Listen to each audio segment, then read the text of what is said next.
Lepas jangkar 7 sekali dayung, 2 samudera terlampaui. Saya teringat pengalaman pribadi bagaimana membiayai sekolah sampai sarjana dengan biaya nol. Saya melihat peluang menyekolahkan adik ke luar negeri karena banyak sekali citra overseas graduate atau lulusan luar negeri mudah mencari pekerjaan dan membangun network.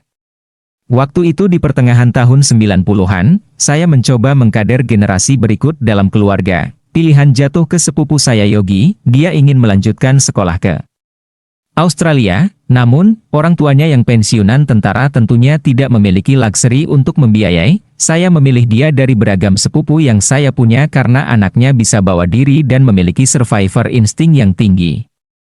Sudah 17 tahun saya mengenal karakternya. Pertama, saya doktrin ideologi dia sebagai pemotivasi sekaligus agar dia mengerti sebab dan akibat kalau dia melanggar komitmen untuk menjadi yang terbaik, yaitu dihentikannya uang bulanan. Setiap bulan biaya sekolah dan hidupnya saya cover, bayari. Dan dia harus mengusahakan secepatnya selesai bersekolah dan membangun serta memiliki teman sebanyak-banyaknya, itu doktrin saya. Total biaya 4 tahun kuliahnya kira-kira 100 juta rupiah, lebih dari.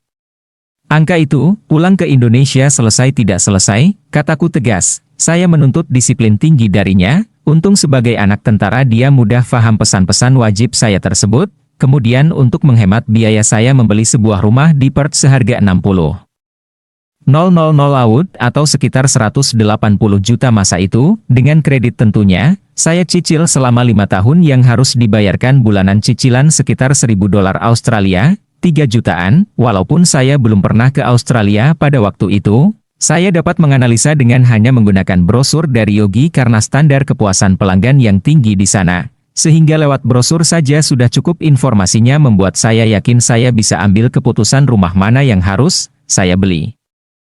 Kemudian Yok menawari beberapa temannya untuk tinggal dan mengontrak di rumah tersebut, banyak rupanya peminatnya, biaya bulanan Yogi didapat dari bayaran sewa teman kontraknya, uang bulanan cicilan rumah saya kirim langsung ke agen properti dan tiap 5 bulan uang semesteran saya kirim ke Yogi sebagai komitmen saya membayar uang kuliah.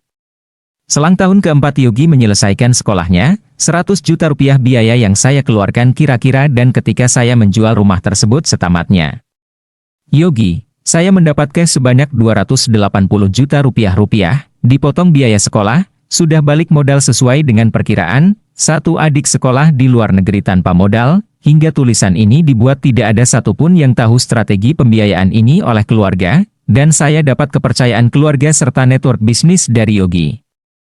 Dia kemudian bekerja di Citibank, lalu Barclays Bank, sekarang di Deutsche Bank. Sahabat, kisah nyata di atas adalah contoh remeh bagaimana cara Sontoloyo mewujudkan keinginannya. Dengan sedikit strategi, sahabat bisa mensponsori generasi penerus untuk kuliah di luar negeri, mendapat capital gain dari properti, monthly income dari sewa. Dipercaya keluarga besar dan mendapat jaringan dari overseas graduate yang bekerja di lembaga internasional, jaringan keponakan dan trust keluarga besar. Suatu saat, saya akan membutuhkannya, membiasakan berpikir kaya. Cara berpikir ini sering saya latih, sebelum mengeluarkan uang, membuka usaha, membantu teman, saya diam sejenak dan bertanya, bagaimana dengan upaya yang sama?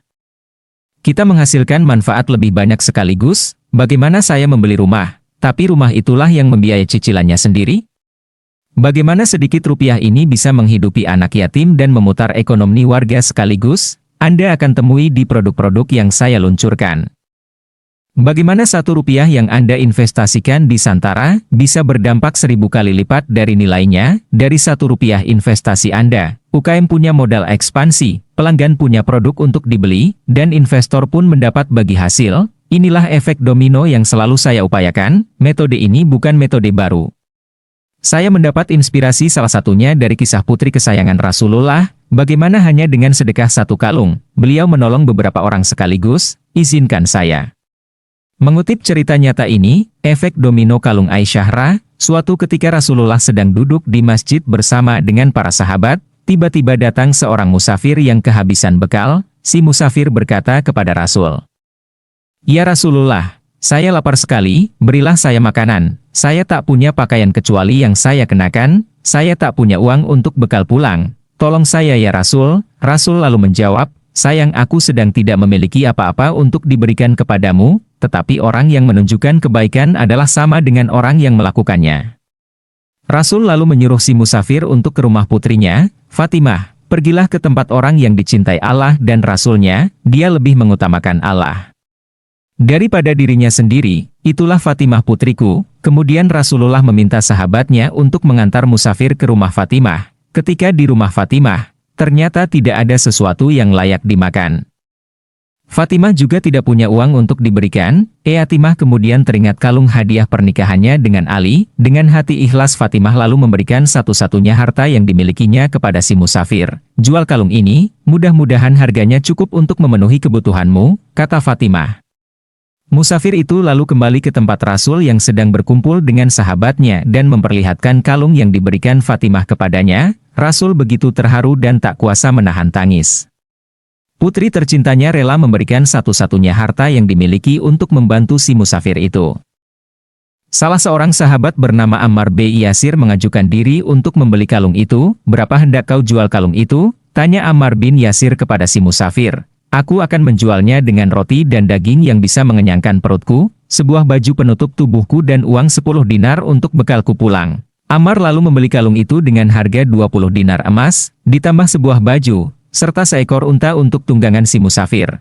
Setelah itu Ammar berkata kepada budaknya yang bernama Asyam, wahai Asyam, pergilah menghadap Rasulullah dan katakan aku menghadiahkan kalung ini dan juga engkau kepadanya, jadi mulai hari ini kamu bukan budakku lagi tetapi budak Rasulullah. Rasulullah yang menerima pesan Ammar tersenyum dan melakukan hal yang sama. Fatimah begitu berbahagia menerima hadiah kalung dari ayahandanya, meskipun dia tahu kalung itu adalah kalung miliknya yang diberikan kepada musafir, dia juga mendapat hadiah seorang budak. Fatimah yang berhati lembut bukan berbahagia mendapatkan budak, dia justru membebaskan Asyam dan menjadikan Asyam manusia merdeka. Asyam begitu gembira karena dirinya tak lagi menjadi budak. Dia tersenyum dan tertawa hingga membuat Fatimah bingung. Asyam lalu berkata, aku tertawa karena kagum dan takjub akan berkah kalung itu telah mengenyangkan orang yang lapar, telah menutup tubuh orang yang telanjang, telah memenuhi hajat seorang yang fakir dan akhirnya telah membebaskan seorang budak. Jawab Asyam, langkah Bosman, Sontoloyo ini tentu masih jauh dari kisah tokoh-tokoh mulia di atas, wudhu saya masih kurang, tapi Anda bisa lihat dalam gerakan saya selama ini, ratusan video cerdas bernegara contohnya. Saya membantu menyuarakan amanah orang-orang yang gatal dengan kondisi sekarang ini, sekaligus mengeluarkan kegelisahan saya, sekaligus menghanaskan milenial, sekaligus menciptakan ekosistem baru.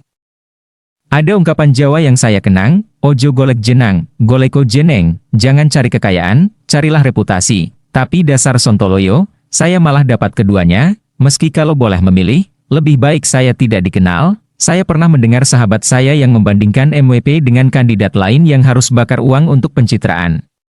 Saya lalu memotong ucapannya karena saya bukanlah kandidat ataupun capres, tapi dia tetap melanjutkan pengamatannya. Saya pun mendengarkan, dia bilang, artis dan pejabat harus keluar miliaran untuk mencari massa, keluar uang untuk beli suara, bayar kaos, bikin kampanye. Sontoloyo tidak, malah mereka sendiri yang rame-rame mendatangi saya. Pejabat lain nyetak buku dan memaksa orang memiliki bukunya, sampai bukunya dijual di lampu merah pun tidak laku. Saya tahu siapa tokoh yang dimaksud tapi takkan saya sebutkan karena kami berteman baik. Nah, Bosman ini kebalikannya, buku-bukunya dicari terus. Saya lalu mengangguk dalam hati. Saya ini sampai sekarang tidak keluar ongkos kampanye. Karena memang saya tidak berkampanye, saya tidak ingin masuk ke politik, saya cukup menjadi ideolog saja, saya sudah cukup senang ide saya dipakai. Sahabat bisa melihat sendiri bahwa pemerintah mulai menerapkan ide Sontoloyo, meski kadang salah paham nirunya. Endak papa, yang penting kita terus bersuara untuk NKRI. Setuju ya?